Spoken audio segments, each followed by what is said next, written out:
ಓಂ ಶಾಂತಿ. ಇಂದು ಪ್ರಾತಃ ಮುರಳಿ ದಿನಾಂಕ ಆಗಸ್ಟ್ 17, 2025. ತಮ್ಮ ಸ್ವಮಾನದ ಸ್ಥಿತಿ ನಶೆ ಎಲ್ಲಿರಿ ಮತ್ತು ಸಮಯದ ಮಹತ್ವವನ್ನರಿತು ಎವರೆಡಿಯಾಗಿರಿ. ಇಂದು ಬಾಪ್ದಾದ 4 ಕಡೆಯ ತನ್ನ ಪರಮಾತ್ಮ ಪ್ರೀತಿಗೆ ಪಾತ್ರರಾದ ಸ್ವಮಾನದ ಸೀಟ್ನಲ್ಲಿ ಸ್ಥಿತರಾಗಿರುವ ಮಕ್ಕಳನ್ನು ನೋಡುತ್ತಿದ್ದಾರೆ. ಸೀಟ್ನಲ್ಲಂತೂ ಎಲ್ಲಾ ಮಕ್ಕಳು ಸ್ಥಿತರಾಗಿದ್ದಾರೆ, ಆದರೆ ಕೆಲವು ಮಕ್ಕಳು ಏಕಾಗ್ರ ಸ್ಥಿತಿಯಲ್ಲಿ ಸೆಟ್ ಆಗಿದ್ದಾರೆ. ಇನ್ನು ಕೆಲವರು ಸಂಕಲ್ಪದಲ್ಲಿ ಸ್ವಲ್ಪ ಅಪಸೆಟ್ ಆಗಿದ್ದಾರೆ.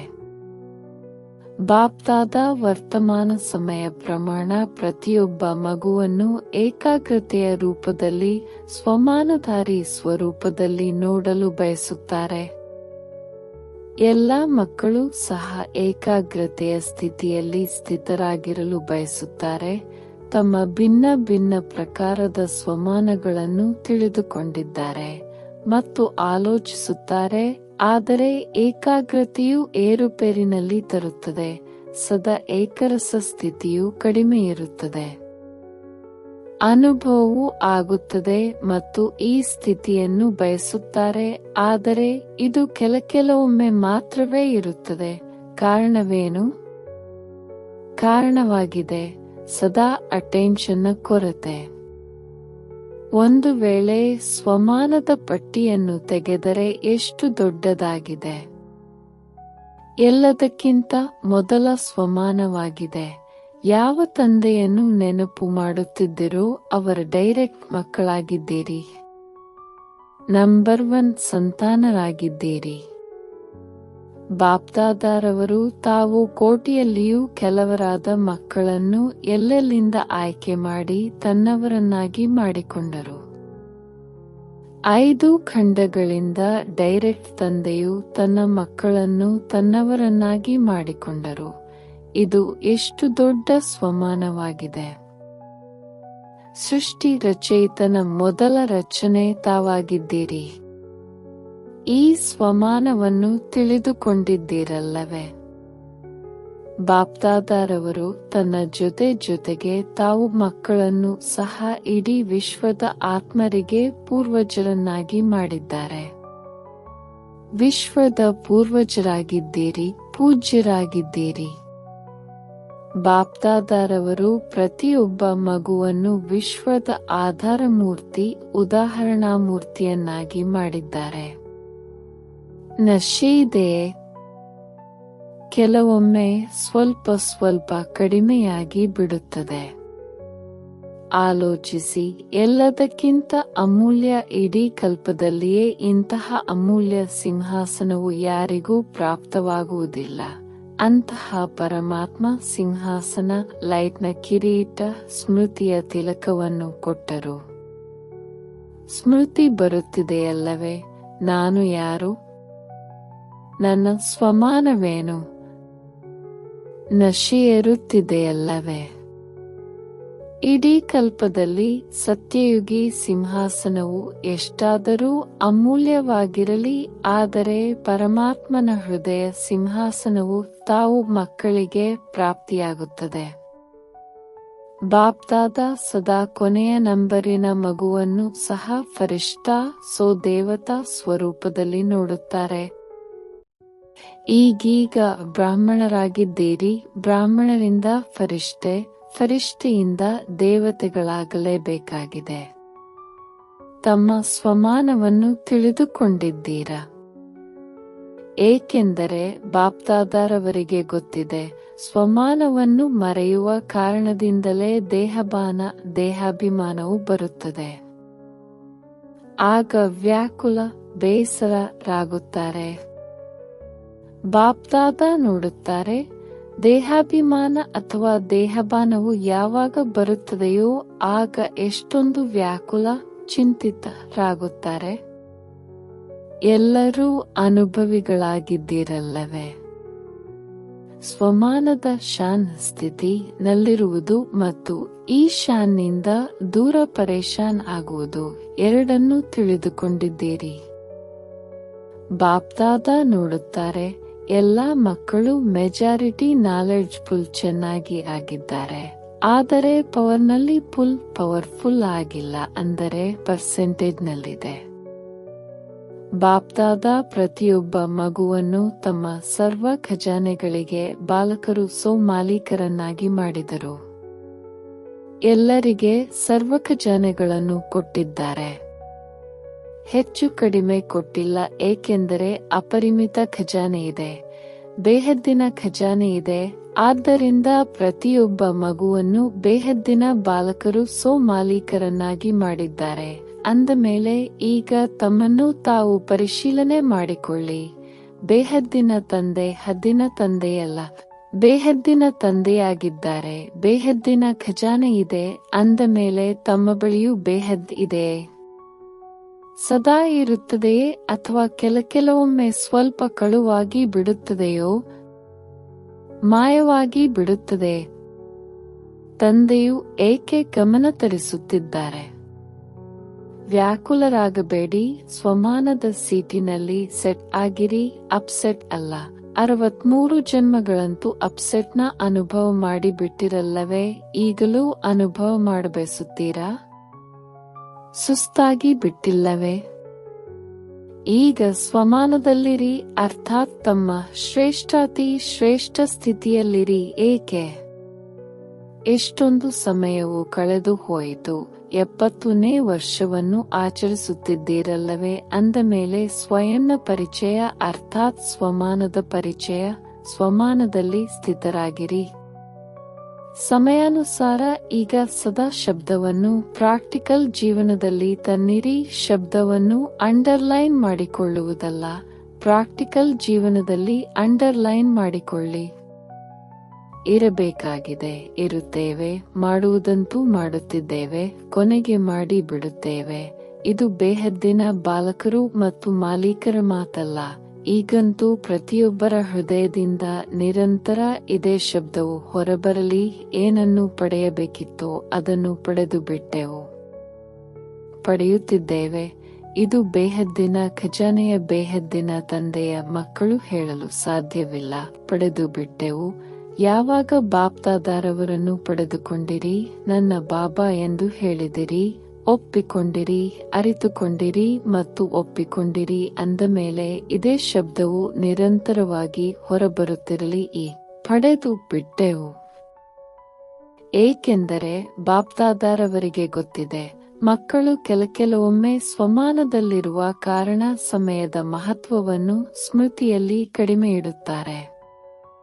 ಒಂದು ಸ್ವಯಂನ ಸ್ವಮಾನ, ಇನ್ನೊಂದು ಸಮಯದ ಮಹತ್ವ. ತಾವು ಸಾಧಾರಣರಲ್ಲ, ಪೂರ್ವಜರಾಗಿದ್ದೀರಿ. ತಾವು ಒಬ್ಬೊಬ್ಬರ ಹಿಂದೆ ಇಡೀ ವಿಶ್ವದ ಆತ್ಮರ ಆಧಾರವಿದೆ. ಆಲೋಚಿಸಿ, ಒಂದು ವೇಳೆ ತಾವು ಏರುಪೇರಿನಲ್ಲಿ ಬಂದರೆ ವಿಶ್ವದ ಆತ್ಮರ ಗತಿಯೇನಾಗುವುದು? ಯಾರು ಮಹಾರಥಿಗಳೆಂದು ಕರೆಸಿಕೊಳ್ಳುತ್ತಾರೆಯೋ ಅವರ ಹಿಂದೆ ವಿಶ್ವದ ಆಧಾರವಿದೆ ಎಂದು ತಿಳಿದುಕೊಳ್ಳಬೇಡಿ. ಒಂದು ವೇಳೆ ಹೊಸಬರೇ ಇರಬಹುದು, ಏಕೆಂದರೆ ಇಂದು ಹೊಸಬರು ಅನೇಕರು ಬಂದಿದ್ದೀರಿ. ಹೊಸಬರೇ ಆಗಿರಲಿ, ಯಾರು ಹೃದಯದಿಂದ ನನ್ನ ಬಾಬಾ ಎಂದು ಒಪ್ಪಿಕೊಂಡಿದ್ದೀರಲ್ಲವೇ?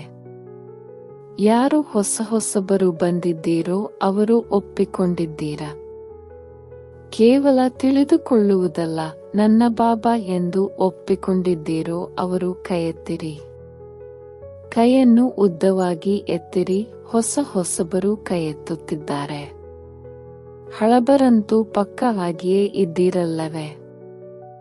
ಯಾರು ಹೃದಯದಿಂದ ನನ್ನ ಬಾಬಾ ಎಂದು ಒಪ್ಪಿಕೊಂಡಿರಿ ಮತ್ತು ತಂದೆಯೂ ಸಹ ನನ್ನ ಮಗು ಎಂದು ಒಪ್ಪಿಕೊಂಡರು, ಅವರೆಲ್ಲರೂ ಜವಾಬ್ದಾರರಾಗಿದ್ದೀರಿ. ಏಕೆ? ಯಾವಾಗಿನಿಂದ ತಾವು ಹೇಳುತ್ತೀರಿ, ನಾನು ಬ್ರಹ್ಮಕುಮಾರಿಯಾಗಿದ್ದೇನೆ? ಕುಮಾರಿಯಾಗಿದ್ದೀರೋ, ಶಿವ ಕುಮಾರಿಯಾಗಿದ್ದೀರೋ, ಅಥವಾ ಇಬ್ಬರಿಗೂ ಕುಮಾರಿಯರಾಗಿದ್ದೀರೋ? ಹಾಗಿದ್ದರೆ ಬಂಧಿತರಾದಿರಿ. ಜವಾಬ್ದಾರಿಯ ಕಿರೀಟ ಬಂದಿತಲ್ಲವೇ? ಪಾಂಡವರು ಹೇಳಿರಿ, ಜವಾಬ್ದಾರಿಯ ಕಿರೀಟ ಬಂದಿದೆ, ಭಾರವೆನಿಸುತ್ತಿಲ್ಲ ಅಲ್ಲವೇ, ಹಗುರವಾಗಿದೆಯಲ್ಲವೇ, ಏಕೆಂದರೆ ಇದು ಲೈಟ್ನ ಕಿರೀಟವಾಗಿದೆ. ಅಂದ ಮೇಲೆ ಲೈಟ್ ಎಷ್ಟು ಹಗುರವಾಗಿರುತ್ತದೆ. ಆದ್ದರಿಂದ ಸಮಯದ ಮಹತ್ವವನ್ನು ಸಹ ಗಮನದಲ್ಲಿಟ್ಟುಕೊಳ್ಳಿ. ಸಮಯವು ಕೇಳಿ ಬರುವುದಿಲ್ಲ. ಕೆಲವು ಮಕ್ಕಳು ಈಗಲೂ ಸಹ ಹೇಳುತ್ತಾರೆ, ಆಲೋಚಿಸುತ್ತಾರೆ, ಇನ್ನೂ 10 ವರ್ಷಗಳಿದೆಯೇ ಅಥವಾ 20 ವರ್ಷಗಳಿದೆಯೇ ಎಂಬುದು ಸ್ವಲ್ಪ ಗೊತ್ತಾದರೂ ಸಾಕು ಎಂದು. ಆದರೆ ಬಾಪ್ದಾದ ಹೇಳುತ್ತಾರೆ, ಸಮಯದ ಅಂತಿಮ ವಿನಾಶವನ್ನು ಬಿಟ್ಟು ಬಿಡಿ. ತಮಗೆ ತಮ್ಮ ವಿನಾಶದ ದಿನಾಂಕವು ತಿಳಿದಿದೆ. ನಾನು ಇಂತಹ ತಾರೀಖಿನಲ್ಲಿ ಶರೀರ ಬಿಡುತ್ತೇನೆಂದು ತಿಳಿದಿರುವವರು ಯಾರಾದರೂ ಇದ್ದೀರಾ? ಯಾರಿಗಾದರೂ ತಿಳಿದಿದೆಯೇ? ಮತ್ತು ಇತ್ತೀಚೆಗೆ ಬ್ರಾಹ್ಮಣರು ಮರುಜೀವ ಭೋಗವನ್ನು ಬಹಳ ಇಡಿಸುತ್ತೀರಿ. ಯಾವುದೇ ಭರವಸೆಯಿಲ್ಲ. ಆದ್ದರಿಂದ ಸಮಯದ ಮಹತ್ವಿಕೆಯನ್ನು ತಿಳಿದುಕೊಳ್ಳಿ. ಇದು ಚಿಕ್ಕ ಯುಗವಾಗಿದೆ. ಆಯಸ್ಸಿನಲ್ಲಿ ಚಿಕ್ಕದು, ಆದರೆ ದೊಡ್ಡದಕ್ಕಿಂತ ದೊಡ್ಡ ಪ್ರಾಪ್ತಿಯ ಯುಗವಾಗಿದೆ. ಏಕೆಂದರೆ ಅತಿ ದೊಡ್ಡ ತಂದೆ ಈ ಚಿಕ್ಕ ಯುಗದಲ್ಲಿಯೇ ಬರುತ್ತಾರೆ ಮತ್ತು ದೊಡ್ಡ ಯುಗಗಳಲ್ಲಿ ಬರುವುದಿಲ್ಲ. ಈ ಚಿಕ್ಕ ಯುಗದಲ್ಲಿಯೇ ಇಡೀ ಕಲ್ಪದ ಪ್ರಾಪ್ತಿಯ ಬೀಜವನ್ನು ಬಿತ್ತುವ ಸಮಯವಾಗಿದೆ. ವಿಶ್ವದ ರಾಜ್ಯವನ್ನಾದರೂ ಪ್ರಾಪ್ತಿ ಮಾಡಿಕೊಳ್ಳಿ, ಪೂಜ್ಯರಾದರೂ ಆಗಿರಿ. ಇಡೀ ಕಲ್ಪದ ಬೀಜವನ್ನು ಬಿತ್ತುವ ಸಮಯವು ಇದಾಗಿದೆ ಮತ್ತು ಡಬಲ್ ಫಲವನ್ನು ಪ್ರಾಪ್ತಿ ಮಾಡಿಕೊಳ್ಳುವ ಸಮಯವಾಗಿದೆ. ಭಕ್ತಿಯ ಫಲವು ಈಗಲೇ ಸಿಗುತ್ತದೆ ಮತ್ತು ಪ್ರತ್ಯಕ್ಷ ಫಲವು ಈಗಲೇ ಸಿಗುತ್ತದೆ. ಈಗೀಗ ಮಾಡಿದಿರಿ, ಈಗೀಗ ಪ್ರತ್ಯಕ್ಷ ಫಲವು ಸಿಗುತ್ತದೆ ಮತ್ತು ಭವಿಷ್ಯವೂ ಆಗುತ್ತದೆ. ಇಡೀ ಕಲ್ಪದಲ್ಲಿ ನೋಡಿರಿ, ಇಂತಹ ಯುಗವು ಯಾವುದಾದರೂ ಇದೆ. ಏಕೆಂದರೆ ಈ ಸಮಯದಲ್ಲಿಯೇ ತಂದೆಯು ಪ್ರತಿಯೊಬ್ಬ ಮಗುವಿನ ಅಂಗೈಯಲ್ಲಿ ಅತಿ ದೊಡ್ಡ ಉಡುಗೊರೆಯನ್ನು ನೀಡಿದ್ದಾರೆ. ತಮ್ಮ ಉಡುಗೊರೆಯು ನೆನಪಿದೆ. ಸ್ವರ್ಗದ ರಾಜ್ಯಭಾಗ್ಯ, ಹೊಸ ಪ್ರಪಂಚದ ಸ್ವರ್ಗದ ಉಡುಗೊರೆಯನ್ನು ಪ್ರತಿಯೊಬ್ಬ ಮಗುವಿನ ಅಂಗೈಯಲ್ಲಿ ಇಟ್ಟಿದ್ದಾರೆ. ಇಷ್ಟು ದೊಡ್ಡ ಉಡುಗೊರೆಯನ್ನು ಯಾರೂ ಕೊಡುವುದಿಲ್ಲ ಮತ್ತು ಎಂದೂ ಕೊಡಲು ಸಾಧ್ಯವಿಲ್ಲ. ಅದು ಈಗಲೇ ಸಿಗುತ್ತದೆ. ತಾವೀಗ ಸರ್ವಶಕ್ತಿವಂತರಾಗುತ್ತೀರಿ. ಮತ್ಯಾವುದೇ ಯುಗದಲ್ಲಿ ಸರ್ವಶಕ್ತಿವಂತ ಎಂಬ ಪದವಿಯೂ ಸಿಗುವುದಿಲ್ಲ. ಆದ್ದರಿಂದ ಸ್ವಯಂ ಸ್ವಮಾನದಲ್ಲಿಯೂ ಏಕಾಗ್ರವಾಗಿರಿ ಮತ್ತು ಸಮಯದ ಮಹತ್ವಿಕೆಯನ್ನು ಅರಿತುಕೊಳ್ಳಿರಿ. ಸ್ವಯಂ ಮತ್ತು ಸಮಯ ಸ್ವಯಂಗೆ ಸ್ವಮಾನವಿದೆ. ಸಮಯದ ಮಹತ್ವಿಕೆಯಿದೆ. ಹುಡುಗಾಟಿಕೆಯಲ್ಲಿ ಬರಬೇಡಿ. 70 ವರ್ಷಗಳು ಕಳೆದು ಹೋಯಿತು. ಒಂದು ವೇಳೆ ಈಗಲೂ ಹುಡುಗಾಟಿಕೆಯಲ್ಲಿ ಬಂದರೆ ತಮ್ಮ ಬಹಳಷ್ಟು ಪ್ರಾಪ್ತಿಯನ್ನು ಕಡಿಮೆ ಮಾಡಿಕೊಳ್ಳುತ್ತೀರಿ. ಏಕೆಂದರೆ ಎಷ್ಟು ಮುಂದುವರಿಯುತ್ತೀರೋ ಅಷ್ಟು ಒಂದನೆಯದಾಗಿ ಹುಡುಗಾಟಿಕೆ ಬರುತ್ತದೆ. ಬಹಳ ಚೆನ್ನಾಗಿದ್ದೇವೆ, ಬಹಳ ಚೆನ್ನಾಗಿ ನಡೆಯುತ್ತೇವೆ, ಮಾಡಿ ಬಿಡುತ್ತೇವೆ. ನೋಡಿರಿ, ನಾವು ಹಿಂದೆ ಉಳಿಯುವುದಿಲ್ಲ, ಆಗಿ ಬಿಡುವುದು. ಇದು ಹುಡುಗಾಟಿಕೆ ಮತ್ತು ರಾಯಲ್ ಆಲಸ್ಯವಾಗಿದೆ. ಹುಡುಗಾಟಿಕೆ ಮತ್ತು ಆಲಸ್ಯವಿರಬಾರದು. ಯಾವಾಗಲಾದರೂ ಮಾಡುವೆವು, ಇದು ಆಲಸ್ಯವಾಗಿದೆ. ಈಗಲೇ ಮಾಡುವೆವು. ಶಬ್ದವು ತುರಂತ್ ದಾನ, ಶೀಘ್ರ ದಾನ, ಮಹಾಪುಣ್ಯವಾಗಿದೆ. ಇಂದು ಇದು ಮೊದಲ ಟರ್ನ್ ಆಗಿದೆಯಲ್ಲವೇ? ಆದ್ದರಿಂದ ಬಾಪ್ದಾದ ಗಮನ ತರಿಸುತ್ತಿದ್ದೇವೆ. ಈ ಸೀಸನ್ನಲ್ಲಿ ಸ್ವಮಾನದಿಂದ ಎಳೆಯಬಾರದು. ಸಮಯದ ಮಹತ್ವಿಕೆಯನ್ನು ಮರೆಯಬಾರದು. ಅಲರ್ಟ್ ಆಗಿರಿ, ಎಚ್ಚರಿಕೆಯಿಂದಿರಿ. ಪ್ರಿಯರಾಗಿದ್ದೀರಲ್ಲವೇ? ಯಾರೊಂದಿಗೆ ಪ್ರೀತಿ ಇರುವುದೋ ಅವರ ಸ್ವಲ್ಪವೂ ಕೊರತೆಯನ್ನು ನೋಡಲು ಇಷ್ಟವಾಗುವುದಿಲ್ಲ. ತಿಳಿಸಿದೆವಲ್ಲವೇ? ಬಾಪ್ದಾದರವರಿಗೆ ಕೊನೆಯ ನಂಬರಿನ ಮಗುವಿನೊಂದಿಗೂ ಅತಿ ಪ್ರೀತಿ ಇದೆ. ಮಗುವಾಗಿದ್ದಾರಲ್ಲವೇ? ಅಂದಾಗ ಈಗ ನಡೆಯುತ್ತಿರುವ ಈ ಸೀಸನ್ನಲ್ಲಿ ಸೀಸನ್ ಬಲೆ ಭಾರತೀಯರದಾಗಿದೆ. ಆದರೆ ಡಬಲ್ ವಿದೇಶಿಯರು ಕಡಿಮೆ ಇಲ್ಲ. ಬಾಪ್ದಾದ ನೋಡಿದ್ದೇವೆ, ಡಬಲ್ ವಿದೇಶಿಯರು ಇಲ್ಲದೆ ಇರುವಂತಹ ಟರ್ನ್ ಯಾವುದೂ ಇರುವುದಿಲ್ಲ. ಅವರದು ಇದು ಕಮಾಲ್ ಆಗಿದೆ. ಈಗ ಡಬಲ್ ವಿದೇಶಿಯರು ಕೈ ಎತ್ತಿರಿ. ನೋಡಿ ಎಷ್ಟೊಂದು ಮಂದಿ ಇದ್ದಾರೆ. ಅವರಿಗಾಗಿ ವಿಶೇಷ ಸೀಸನ್ ಕಳೆದು ಹೋಯಿತು, ಆದರೂ ನೋಡಿ ಎಷ್ಟೊಂದು ಮಂದಿ ಇದ್ದಾರೆ. ಶುಭಾಶಯಗಳು. ಬಲೆ ಬನ್ನಿರಿ, ಬಹಳ ಬಹಳ ಶುಭಾಶಯಗಳು. ಅಂದಾಗ ಈಗ ಏನು ಮಾಡಬೇಕೆಂದು ಕೇಳಿಸಿಕೊಂಡಿರ. ಈ ಸೀಸನ್ನಲ್ಲಿ ಏನೇನು ಮಾಡಬೇಕು ಎಂಬ ಹೋಂವರ್ಕ್ನ್ನು ಕೊಟ್ಟು ಬಿಟ್ಟೆವು. ಸ್ವಯಂನು ರಿಯಲೈಸ್ ಮಾಡಿಕೊಳ್ಳಿ, ಸ್ವಯನ್ನೇ ರಿಯಲೈಸ್ ಮಾಡಿ, ಅನ್ಯರನ್ನಲ್ಲ, ಮತ್ತು ರಿಯಲ್ ಗೋಲ್ಡ್ ಆಗಿರಿ. ಏಕೆಂದರೆ ಬಾಪ್ದಾದ ತಿಳಿದುಕೊಳ್ಳುತ್ತಾರೆ, ಯಾರು ನನ್ನ ಬಾಬಾ ಎಂದು ಹೇಳಿದರು ಅವರು ಜೊತೆಯಲ್ಲಿಯೇ ಹೋಗಬೇಕಾಗಿದೆ, ದಿಬ್ಬಣಿಗರಾಗಿ ಹೋಗಬಾರದು. ಬಾಪ್ದಾದರವರ ಜೊತೆ ಶ್ರೀಮತದ ಕೈಯನ್ನಿಡಿದು ಜೊತೆ ಹೋಗಬೇಕು. ಮತ್ತೆ ಬ್ರಹ್ಮ ತಂದೆಯ ಜೊತೆ ಮೊದಲು ರಾಜ್ಯದಲ್ಲಿ ಬರಬೇಕಾಗಿದೆ. ಹೊಸ ಮನೆಯಲ್ಲಿಯೇ ಮಜಾ ಬರುತ್ತದೆಯಲ್ಲವೇ? 1 ತಿಂಗಳಿನ ನಂತರವೂ ಸಹ ಇದು 1 ತಿಂಗಳು ಹಳೆಯದಾಗಿದೆ ಎಂದೇ ಹೇಳುತ್ತಾರೆ. ಹೊಸ ಮನೆ, ಹೊಸ ಪ್ರಪಂಚ, ಹೊಸ ಚಟುವಟಿಕೆ, ಹೊಸ ರೀತಿ ನೀತಿ ಮತ್ತು ಬ್ರಹ್ಮ ತಂದೆಯ ಜೊತೆ ರಾಜ್ಯದಲ್ಲಿ ಬನ್ನಿರಿ. ಬ್ರಹ್ಮ ತಂದೆಯೊಂದಿಗೆ ನಮಗೆ ಬಹಳ ಪ್ರೀತಿ ಇದೆ ಎಂದು ಎಲ್ಲರೂ ಹೇಳುತ್ತೀರಲ್ಲವೇ? ಅಂದ ಮೇಲೆ ಪ್ರೀತಿಯ ಚಿಹ್ನೆಯೇನು? ಜೊತೆ ಇರುವುದು, ಜೊತೆ ನಡೆಯುವುದು, ಜೊತೆಯಲ್ಲಿ ಬರುವುದು. ಇದು ಪ್ರೀತಿಯ ಸಂಕೇತವಾಗಿದೆ. ಇದು ಇಷ್ಟವಿದೆಯಲ್ಲವೇ? ಜೊತೆ ಇರಬೇಕು, ಜೊತೆಯಲ್ಲಿಯೇ ಹೋಗಬೇಕು ಮತ್ತು ಜೊತೆಯಲ್ಲಿ ಬರಬೇಕು. ಇದು ಇಷ್ಟವೇ? ಅಂದ ಮೇಲೆ ಯಾವುದು ಇಷ್ಟವಾಗುತ್ತದೆಯೋ ಅದನ್ನು ಬಿಡುವುದಿಲ್ಲ. ಆದ್ದರಿಂದ ತಂದೆಗೆ ಪ್ರತಿಯೊಬ್ಬ ಮಗುವಿನ ಜೊತೆ ಪ್ರೀತಿಯ ರೀತಿಯೂ ಇದೇ ಆಗಿದೆ. ಜೊತೆಯಲ್ಲಿ ಹೋಗಬೇಕು, ಹಿಂದಿಂದೆ ಅಲ್ಲ. ಒಂದು ವೇಳೆ ಸ್ವಲ್ಪ ಹೊರೆ ಉಳಿದುಕೊಂಡರೂ ಸಹ ಧರ್ಮರಾಜನ ಶಿಕ್ಷೆಗಾಗಿ ನಿಲ್ಲಬೇಕಾಗುವುದು.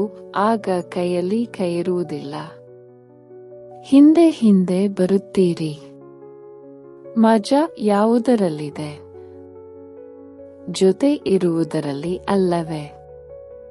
ಅಂದ ಮೇಲೆ ಇದು ಪಕ್ಕಾ ಪ್ರತಿಜ್ಞೆಯಾಗಿದೆಯಲ್ಲವೇ?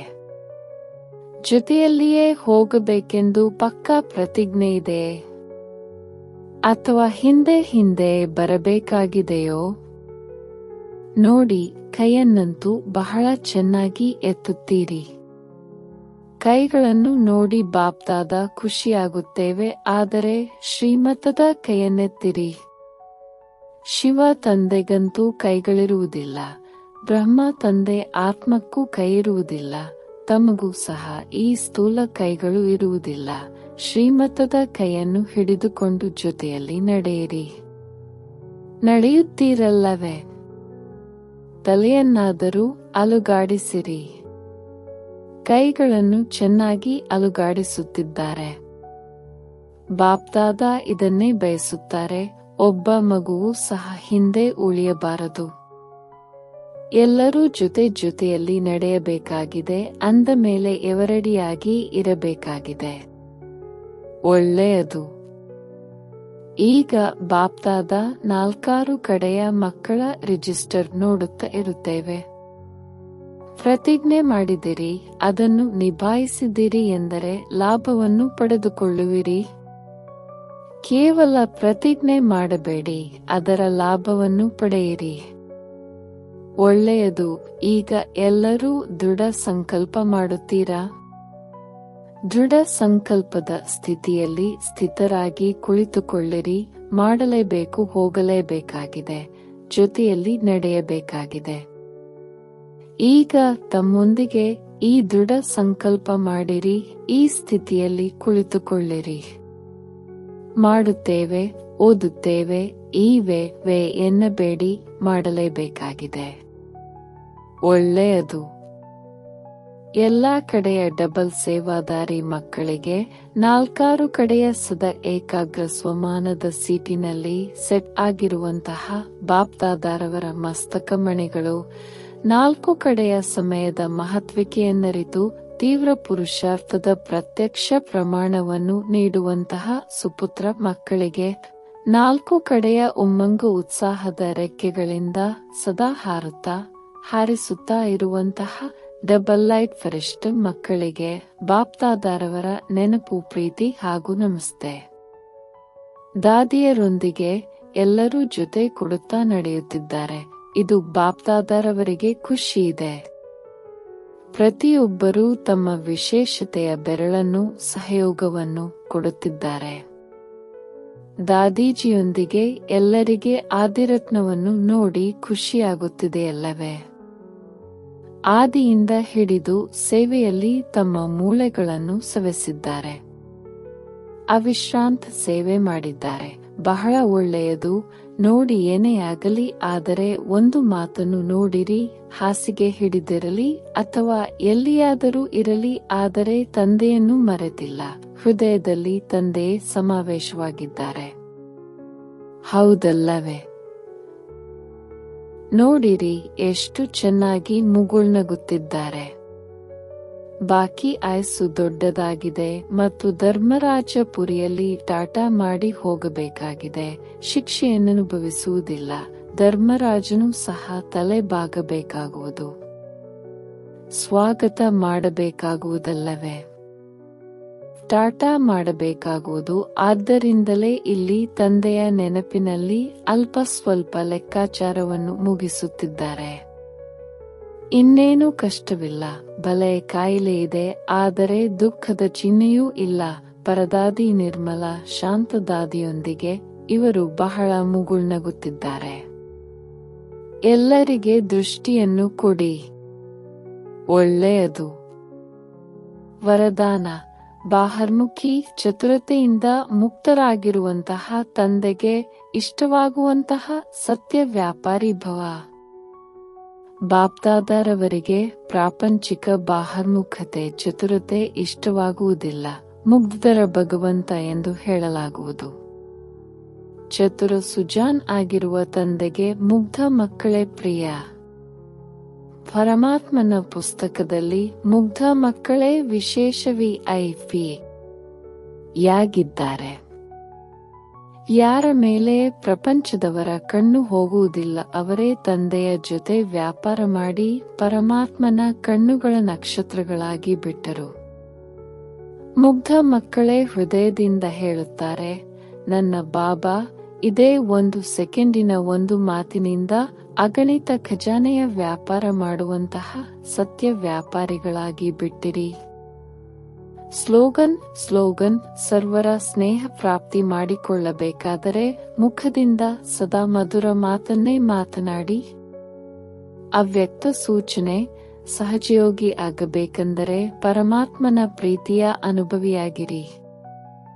ಯಾರು ಸದಾ ತಂದೆಯ ನೆನಪಿನಲ್ಲಿ ಲವಲೀನ ಅರ್ಥಾತ್ ಸಮಾವೇಶವಾಗಿದ್ದಾರೆ, ಇಂತಹ ಆತ್ಮಗಳ ನಯನಗಳಲ್ಲಿ ಮತ್ತು ಮುಖದ ಪ್ರತಿ ಮಾತಿನಲ್ಲಿ ತಂದೆಯು ಸಮಾವೇಶವಾಗಿರುವ ಕಾರಣ ಶಕ್ತಿಯು ಸ್ವರೂಪದ ಬದಲಾಗಿ ಸರ್ವಶಕ್ತಿವಂತನಾಗಿ ಕಾಣಿಸುವರು.